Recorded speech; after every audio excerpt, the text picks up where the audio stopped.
இந்த வீடியோ நம்ம என்ன பேச போகிறோம்னா கூடுதல் தகவல்கள் அப்படிங்கிற ஒரு சாப்டரில் இந்த வீடியோ நான் பண்ணுறேன். எந்த விஷயத்தை பற்றி கூடுதலாக தெரிஞ்சுக்க போகிறோன்னா ஒரு செய்தி ஒன்று பார்த்துருப்பீங்க. இடி வந்து தமிழக டிஜிபிக்கு கடிதம் எழுதியிருக்கு அப்படிங்கிற ஒரு செய்தி பார்த்துருப்பீங்க. ஆதாரத்துடன் பல தகவல்களை தமிழக டிஜிபியாக இருக்கக்கூடிய சங்கர் ஜிவால் அவர்களுக்கு அந்த கடிதம் எழுதப்பட்டிருக்கு அப்படிங்கிற விஷயத்தை பார்த்துருப்பீங்க.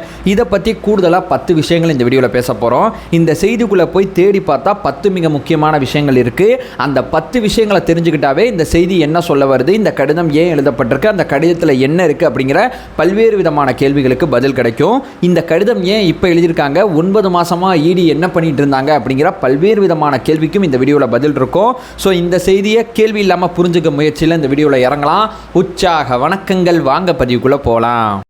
முதல் விஷயம் மக்களே, சின்னதாக ஒரு பாயிண்ட் ஒன்று சொல்லிட்டு இந்த கடிதத்துக்குள்ளே போக ஆரம்பிச்சிடலாம். தமிழக அரசு பார்த்தீங்கன்னா முன்னாடி பார்த்தீங்கன்னா பொதுப்பணித்துறை அப்படிங்கிறது தான் அந்த மணல் சம்மந்தப்பட்ட விஷயத்தெல்லாம் பார்த்துக்கிட்டாங்க. ஆனால் திமுக அரசு பதவி ஏற்ற பிறகு நீர்வளத்துறைன்னு சொல்லி தனியாக ஒரு துறையை உருவாக்கி துரைமுருகன் அவர்கிட்ட கொடுத்துட்டாங்க.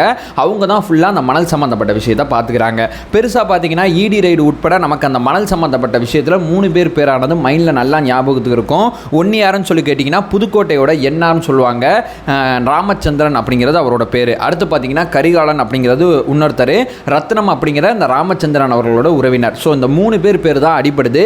இந்த 3 பேரை வச்சு தான் நீர்வளத்துறை அந்த மணல் சம்பந்தப்பட்ட விஷயத்தில் ஒரு மாஃபியாவாக செயல்படுது அப்படிங்கிறது தான் அமலாக்கத்துறையோட குற்றச்சாட்டு. பல்வேறு எதிர்க்கட்சி தலைவர்களும் இந்த விஷயத்தை தான் குற்றச்சாட்டாக சொல்கிறாங்க. இதில் பார்த்தீங்கன்னா இந்த 3 பேர் என்ன பண்ணுவாங்கன்னா, தமிழக அரசு எங்கெங்கே அனுமதிச்சிருக்கோ அந்த இடத்துலேருந்து வந்து மண்ணை அள்ளிட்டு வந்து யார்டு கொண்டு வந்துடுவாங்க. யார்டிலேருந்து பார்த்தீங்கன்னா அந்த மண்ணை விற்று இவங்க வந்து பணம் சம்பாதிப்பாங்க. இதுதான் பேட்டர்னு. யார்டுக்கு கொண்டு வர்றது இந்த 3 பேரோட வேலை. யார்டுக்கு அப்புறம் பார்த்தீங்கன்னா வேறு சில ஒப்பந்ததாரர்கள் மூலமாக அந்த மணலானது தமிழகம் முழுக்க விற்கப்படுது. இந்த பேட்டர்னில் தான் நீர்வளத்துறை இயங்கிட்டு இருக்கு. இது என்னோட முதல் பாயிண்ட். இப்போ ரெண்டாவது, அதாவது அனுமதிக்கப்பட்ட அளவை தாண்டி நிறையா மண் அள்ளிட்டாங்க. அனுமதிக்கப்பட்ட அளவோட பணம் மட்டும்தான் அரசாங்கத்துக்கு போயிருக்கு, நிறைய அள்ளின பணம் அரசாங்கத்துக்கு போகல. இடியோட அந்த குற்றச்சாட்டோட மையப்புள்ளி இதுதான். அதாவது இவங்க என்ன பண்ணுறாங்கன்னா யார்டு கொண்டு போயிடுறாங்க, யார்டு கொண்டு போய் வித்துறாங்க. ஆனால் யார்டு கொண்டு போகிற மணல் அரசாங்கம் சொன்னது ஒரு கணக்கு, அரசாங்கத்திட்ட சொல்கிறது ஒரு கணக்கு, விற்கிறது வேற கணக்கு அப்படிங்கிறதான் இடி ஆதாரப்பூர்வமாக சொல்கிறாங்க.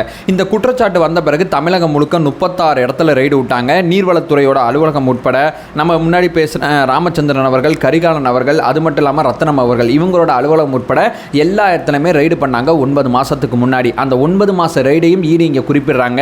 அது அடிப்படையில் எங்களுக்கு நிறைய ஆதாரங்கள் கிடச்சிச்சு. நாங்கள் சந்தேகப்பட்டதின் அடிப்படையிலேயே இந்த மணல் சம்பந்தப்பட்ட விஷயத்தில் பெரும் முறைகேடு நடந்திருக்கு அப்படிங்கிறது எங்கள் ரைடு மூலமாக நாங்கள் உறுதிப்படுத்துகிறோம் அப்படின்னு சொல்லி அந்த கடிதத்தில் குறிப்பிட்டிருக்காங்க. ஓகே, முறைகேடு கண்டுபிடிச்சாச்சு. அந்த முறைகேடு எந்த அளவு நடந்திருக்கு அப்படிங்கிறதுக்காண்டி நாங்கள் இஸ்ரோவை கையாண்டோம். இஸ்ரோவோட அந்த செயற்கைக்கோள் புகைப்படத்தின் அடிப்படையில் மணலுக்கு அனுமதிக்கப்பட்ட முன்னாடி இருக்கக்கூடிய புகைப்படம், அனுமதிக்கப்பட்ட பிறகு எடுக்கப்பட்ட புகைப்படம் அப்படின்னு சொல்லி எவ்வளவு மண் அந்த இடத்துலேருந்து போயிருக்கு அப்படிங்கிறதுக்கு நாங்கள் வந்து இஸ்ரோ உதவியை நாடினோம். இஸ்ரோ எங்களுக்கு ஹெல்ப் பண்ணாங்க. அதன் மூலமாக சில தகவல்களை கண்டுபிடிச்சிருக்கோம், சில ஆதாரங்களை கண்டுபிடிச்சிருக்கோம். அதையும் இந்த கடிதத்தோட இணைக்கிறோம் அப்படிங்கிற விஷயத்தை சொல்லியிருக்காங்க.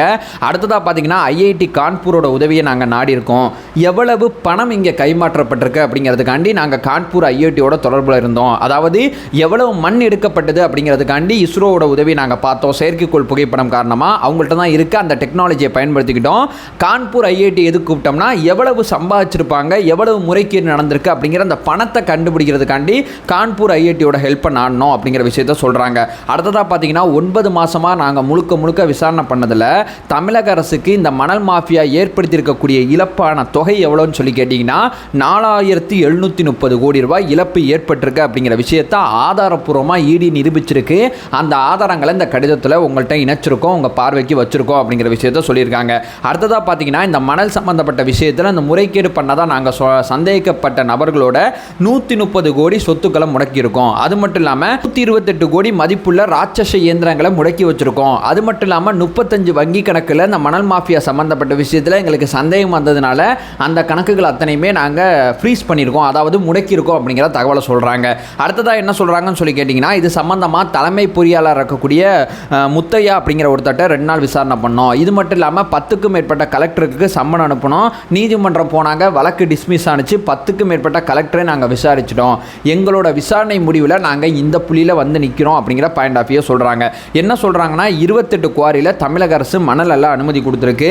490 ஏக்கர் அளவு மணல் நம்ம அள்ளிக்கலாம். அந்த அளவு அனுமதி தான் அந்த மணல் அள்ளுறவங்களுக்கு அனுமதி அனுமதி கொடுக்கப்பட்டிருக்கு.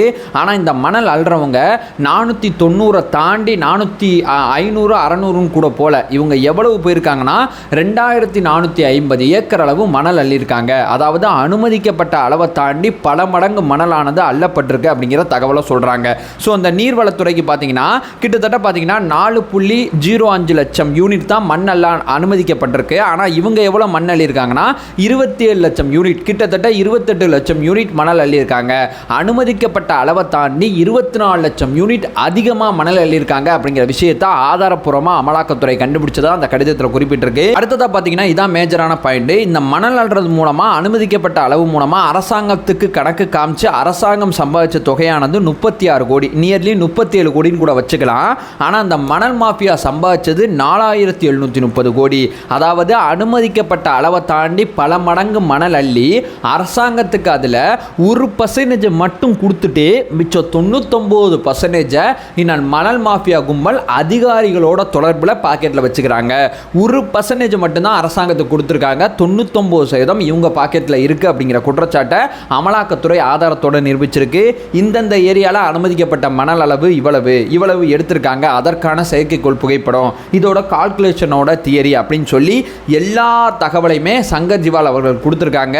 அதிகாரிகள் துணையோட தமிழகத்தில் இந்த விஷயம் நடந்திருக்கு. 9 மாதம் ஆய்வு கட்டுரை அடிப்படையில் இந்த விஷயத்தை நான் உங்கள்கிட்ட சொல்கிறோம், நீங்கள் என்ன பண்ணிட்டு இருந்தீங்க அப்படிங்கிற கேள்வியை தான் சங்கர் ஜிவால் அவர்களுக்கு அமலாக்கத்துறை இந்த கடிதம் மூலமாக கேட்டிருக்கு.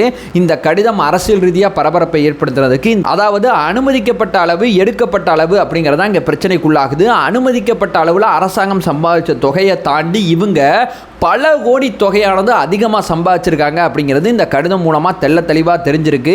இந்த கடிதத்தில் பல்வேறு விதமான ஆவணங்கள் இருக்குன்னு சொல்கிறாங்க. அந்த ஆவணங்கள் எதுவுமே பொதுவெளியில் வரல.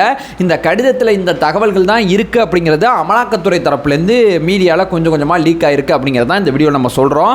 அதுதான் இந்த வீடியோவில் ஷேர் பண்ணோம். இந்த கடிதம் சார்ந்த பல்வேறு தகவல்கள் இந்த வீடியோவில் இருக்கும் அப்படிங்கிறது நம்ம நம்பிக்கையாக இருக்குது. ஸோ இந்த வீடியோ உங்களுக்கு யூஸ்ஃபுல்லாக இருக்கும் அப்படிங்கிறது என் நம்பிக்கை. அதை சொல்லிட்டு இந்த வீடியோ என் பண்ணிக்கிறேன்.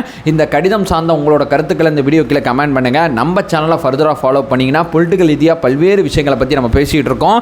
நம்மளோட ஒரே நோக்கம் அறியாமை அகற்ற வேண்டும், அறியாமை அகற்றப்பட வேண்டும். Thank you so much.